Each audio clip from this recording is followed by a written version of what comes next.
Ég heiti Ólöf Ingólfsdóttir og ég er höfundur og flytjandi verksins Eitthvað skýin.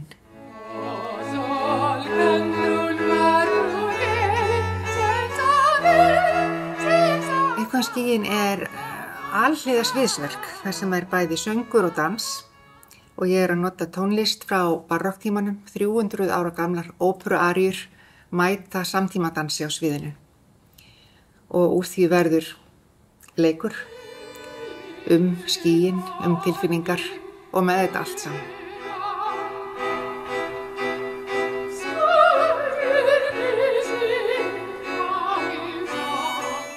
Ég er menntaður dansari og starfaði sem dansari og dansahöfundur árabil og síðan fór ég að læra klassískan einsöng. Og fyrir mér var þetta alltaf svona tvennt aðskilið en svo kom ákveðin tímapunktur sem ég langaði að láta þetta mætast. Og þetta stefnumót á sér stað í þessu verki Eitthvað skýin, þar sem ég er að syngja og dansa samtímis, sem var veruleg áskorun, verð ég að segja, en skemmtilegt. Og barokk tónlistin hefur talað til mín á svolítið sterkan hátt, kannski af því það er svo margt þar sem mér finnst fallegt. Og fegurðin er svo mikill aflvaki alls konar tilfinninga.